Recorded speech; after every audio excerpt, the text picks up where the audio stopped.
Ya kan sebenarnya di Kabarnya gitu kan. akhir 2024 kita sudah bikin laporan ke KPK yang terkait dengan Asabri begitu. Oke. Waktu itu namanya Koalisi Sipil Selamatkan Tambang, KSST gitu. Ada jejak digitalnya kalau Selamatkan tambang. Ya. Pak Susno, saya ingin Anda bicara soal ada apa yang terjadi saat ini dan kemudian apakah fenomena yang saat ini dilakukan dari sisi penegakan hukum, dari sisi proses hukum sudah tepat? Baik, selamat malam semuanya, salam keadilan. Salam keadilan. Pertama kita ucapkan dulu selamat dan salut kepada penyidik Polri ya, yang telah berhasil mengungkap suatu dugaan tindak pidana korupsi dan pencucian uang yang jumlahnya cukup besar, bahkan sangat besar. Yang kedua, dengan perkara ini selain mengungkap perkara cukup besar, akan banyak bantahan dan banyak apa-apa yang kita salah persepsi terungkap. Contohnya apa? Yang pertama, ada persepsi perang bintang, perang bulan, perang matahari bertabrakan ya. Benar gak sih itu? Ternyata Pak Kapolri dengan Panglima TNI dengan Jaksa Agung berpelukan mesra dan tidak merengut, senyum katanya. Tapi kan ada yang bilang ada panggung depan, ada panggung belakang. Itu kan namanya panggung dunia, panggung sandiwara jelas. Tetapi yang jelas dipertontonkan pada masyarakat demikian akrabnya. Yang berikut, kita yakin demikian akrabnya hubungan antara ya, bukan pimpinannya, kita lihat pada lini bawah, direktur ke bawah, antara penyidik dan penuntut di kejaksaan dengan penyidik Polri dan penyidik KPK. Mengapa akrab? Karena mereka sudah satu bahasa.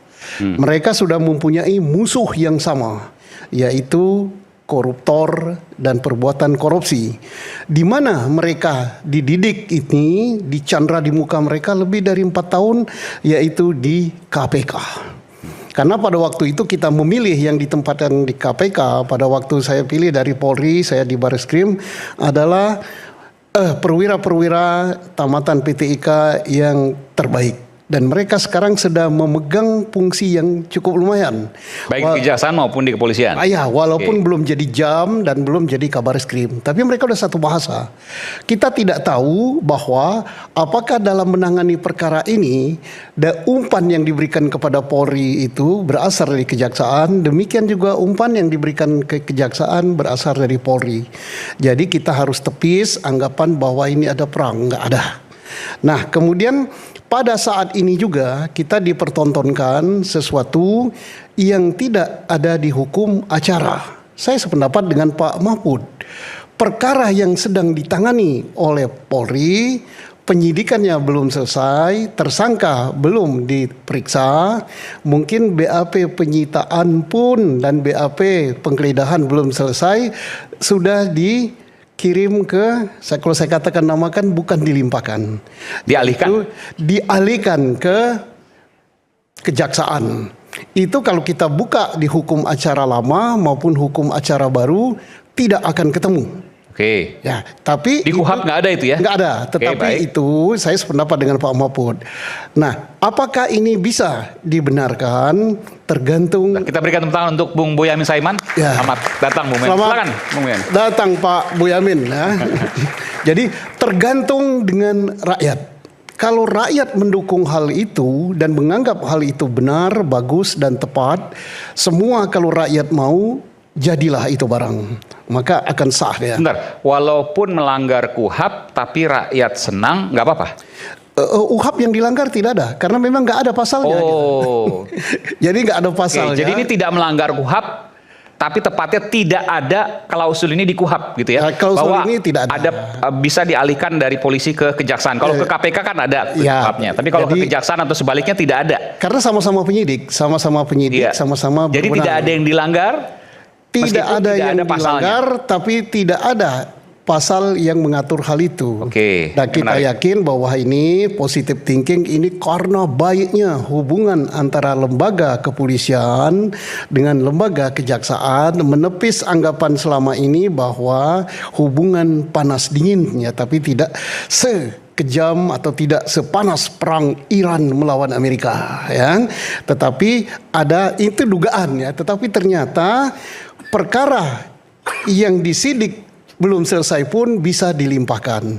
Dan ini, ya, ini tantangan dan ini adalah bola berada di tangan kejaksaan. Kita yakin, seyakin-yakinnya bahwa semua petinggi kejaksaan dan warga korp kejaksaan tidak akan mempertaruhkan marwah daripada kejaksaan milik rakyat ini.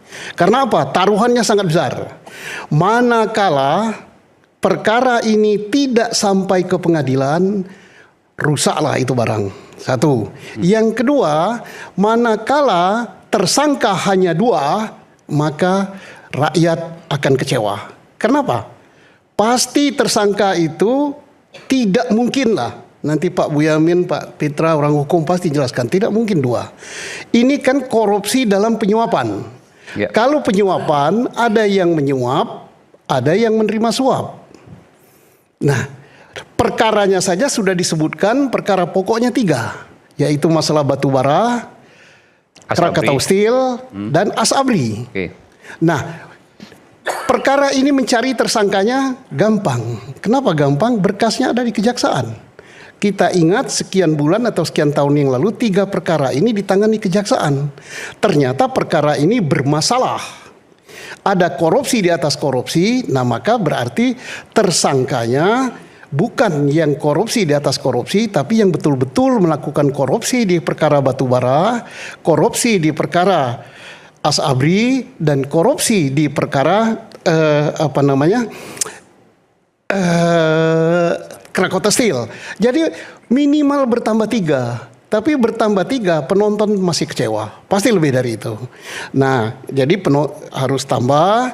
Kemudian harus. Nah, kalau saya tidak mengatakan, saya positive thinking saja, tidak mengatakan bahwa ini akan ke atas, akan kemana-mana. Tapi yang jelas dari jalur perkara saja, tersangka pasti bertambah.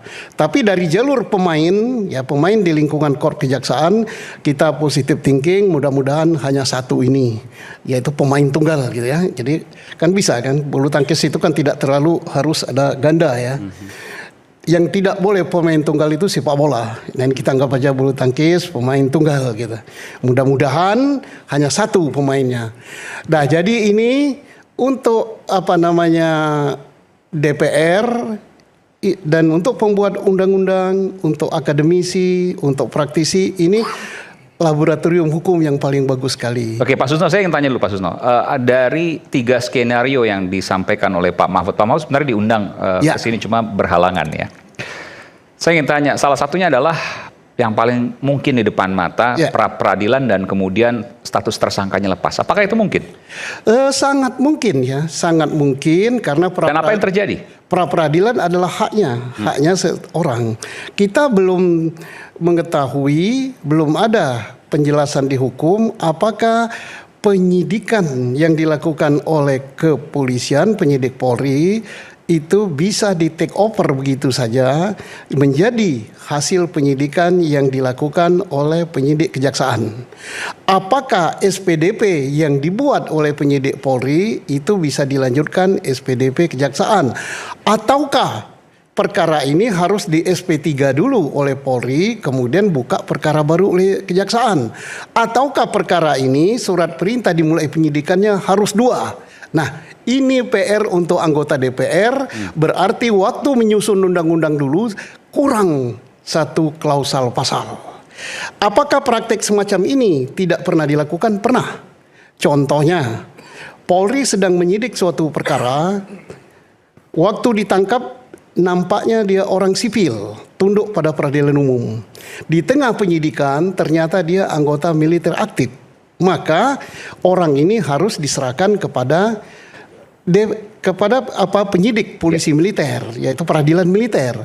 Dan pernah juga terjadi waktu KPK, belum lama itu ya, KPK nangkap kasus korupsi di suatu lembaga, ternyata yang disangka melakukan itu belum pensiun, masih tunduk pada peradilan militer, jadi dialihkan penyidikannya. Tapi kalau sesama penyidik sipil seperti Polri dan Kejaksaan belum ada. Tapi apakah itu terlarang? Larangannya tidak ada. Apakah itu bisa dibolehkan? Pasal yang mengaturnya tidak ada. Nah, jadi ini kalau ibarat hukumnya, apakah ini haram, halal, makro atau mubah, ya berada di situlah antaranya. Pak Fitra lah yang menjawab, karena Pak Fitranya gini-gini kiai dia ini. Jadi begitu, saya kira ini suatu pelajaran yang baik sekali. Tapi ingat satu aja pesan kita, betapa kita percaya kepada lembaga kejaksaan dengan reputasinya yang sudah sangat bagus. Satu. Jadi jangan dipertaruhkan lembaga ini dengan menghilangkan kepercayaan ini. Yang kedua, kita berpesan juga kepada hakim, karena hakim ini dia hakim pra peradilan itu tunggal. Kalau ada pra peradilan ya, karena belum. Kalau ada pra peradilan, misalnya ini bukan ngancam hakim itu merdeka, bebas, tapi pesan boleh kan, Pak Fitra boleh kan pesan boleh, suara hati rakyat. Kalau seandainya pra peradilan ada hakim yang mengabulkan gugatan daripada tersangka, tahu sendiri rasanya. Saya kira mungkin akan dirubung oleh netizen. Nah, ini kita berharap hakim kalau seandainya ada pra peradilan, jangan coba-coba dengan mempermainkan kalimat sehingga perkara ini jadi hilang. Yang berikut, rakyat Indonesia termasuk saya sekarang ini sudah rakyat, berharap semoga semangat dan pemberantasan tindak pidana korupsi yang dilakukan oleh kejaksaan, oleh kepolisian dan KPK tidak surut gitu. Maju terus. Demikian. Pak Susno kalau bicara ini diplomatis tapi kritis. Pesannya sebenarnya jelas, cuma penyampaiannya diplomatis. Saya ingin ke Bung Boyamin dulu. Bung Boy, ya, apa yang terjadi sesungguhnya? Anda punya data banyak soal ini. Ya, kan sebenarnya di kabarnya gitu kan. Akhir 2024 kita sudah bikin laporan ke KPK yang terkait dengan Asabri begitu. Waktu itu namanya Koalisi Sipil Selamatkan Tambang, KSST gitu. Ada jejak digitalnya. Selamatkan Tambang. Ya, dicek di media online banyak kok gitu. Mungkin bisa ditayangkan kalau memang tadi saya screenshot gitu, ada di akhir 2024. Laporan tentang terkait dengan Asabri ini gitu. Bahwa pengembangannya kemudian karena saya kesibukan yang lain, teman-teman terutama Bung Ronald Loloboloi gitu, terus saja dia bergerilya, termasuk menyerahkan kepada kepolisian, ke Kortas Tipikor. Bahkan tambah pengembangan berkaitan dengan suplai yang PLN, PLTU-nya PLN, berkaitan dengan kalori yang diserahkan itu di GAR 3000, tapi kemudian diadministrasi di sana dengan kalori 4.000 dibayar dengan 4.000. Ini bedanya jauh harganya. Kalau kalori 3.000 itu di antara 400 sampai 650.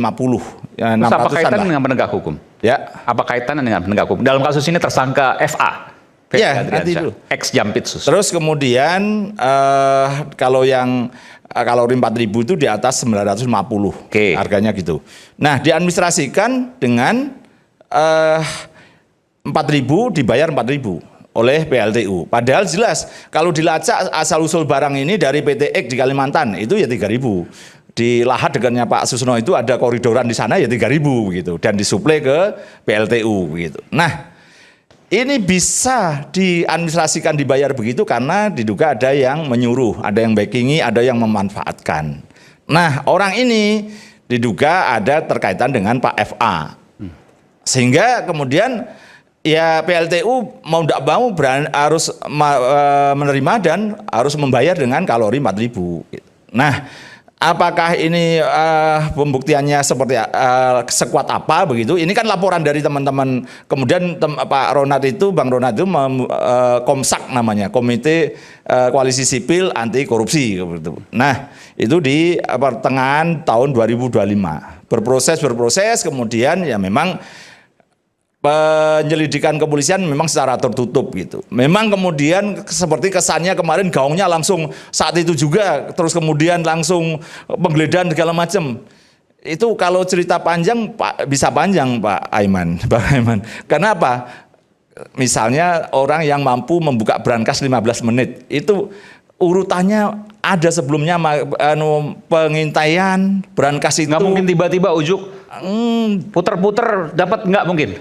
Itu bisa 24 jam baru bisa kebuka kalau dia tidak. Artinya sudah ada sudah hafal nomornya? Ya, enggak. Aduh, cara bukanya gimana ya? Gimana? Gak apa-apa, bongkar aja, buka aja di sini, gak apa-apa.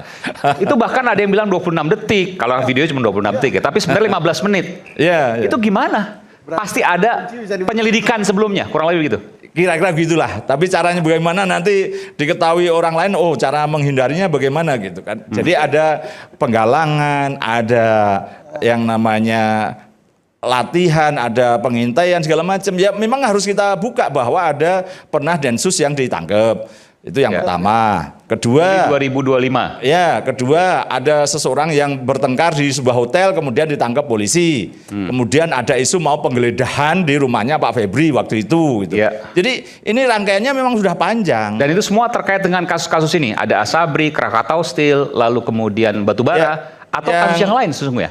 Asabri dulu yang terkait dengan lelang saham PT GBU. Itu yang memang kita pintu pembukanya awal di akhir 2024 itu di situ. Kedua berkaitan dengan suplai PLN tadi dikembangkan oleh Ronald di pertengahan 2025 Batubara.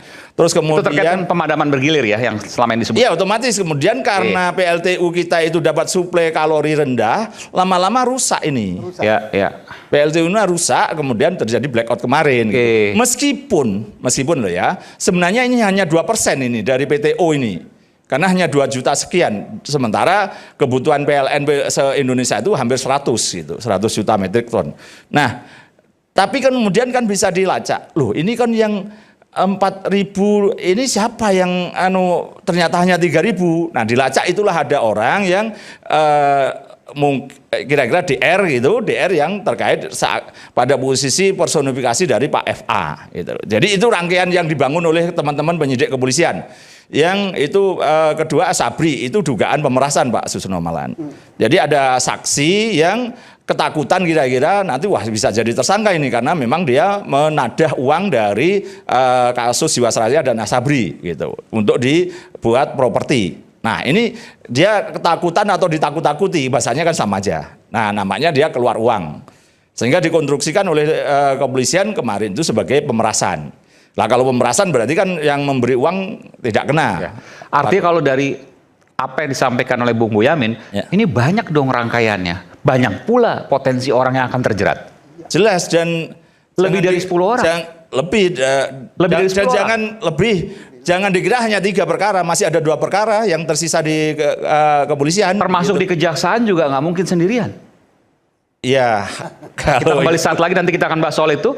Lepas jeda kami akan segera kembali.